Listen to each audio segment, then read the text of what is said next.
આજે અમે તમને પુષ્પના ભાગો વિશે જણાવીશું.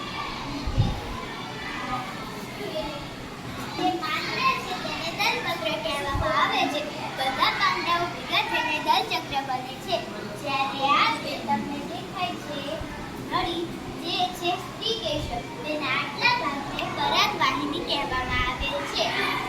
જે નળીના નીચેનો આટલો ભાગ દેખાય છે તે બીજાંડ છે. આ જે પાંદડા જેવું તમને દેખાય છે તે વજપત્ર છે. તે ફૂલોની રક્ષા કરે છે. જ્યારે આ નીચલા તમને દેખાય છે તે વજ્રપત્ર છે, જે પાંદડાઓની ફૂલોની રક્ષા કરે છે. તે કડી સ્વરૂપે હોય છે. જે આટલો ભાગ ફૂલેલો તમને દેખાય છે તે પુષ્પસર છે.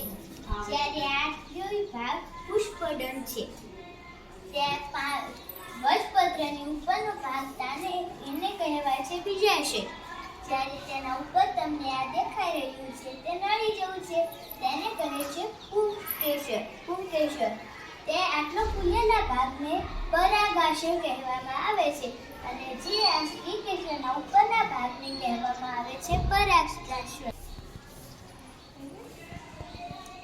આ ફૂલ છે, જાસૂદનું ફૂલ છે.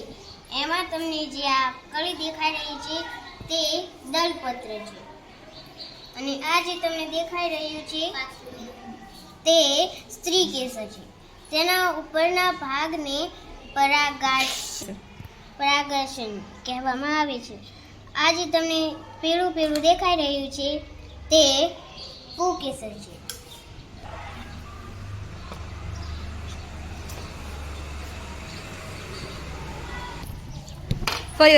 આજે ઉપરના ભાગને પરાગાશય કહેવામાં આવે છે અને નીચેના ભાગને તંતુ કહેવામાં આવે છે. આ પુષ્પના નીચે આ જે તમને દેખાઈ રહ્યું છે તે વજ્રપત્ર છે. આ જે તમને દેખાઈ રહ્યું છે તે અને આ જે ફૂલેલો ભાગ દેખાઈ રહ્યો છે તે પુષ્પાસન છે. હવે આપણે ધીમેથી દલપત્રને અલગ કરીશું.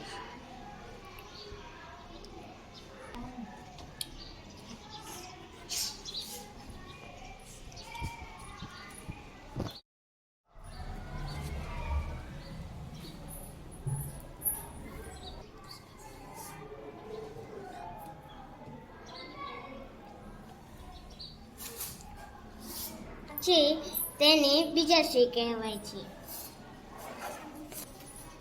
એના ઉપરના ભાગને પરાગવાહિની કહેવાય છે અને તેના ઉપરના ભાગને પરાગાસન કહેવાય છે.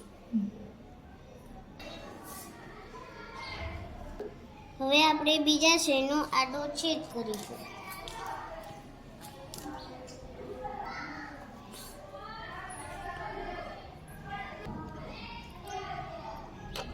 આ જે દેખાઈ રહ્યું છે તે બીજાશય છે, અને આ અંદર જે દેખાઈ રહ્યું છે તે બીજાંડ છે.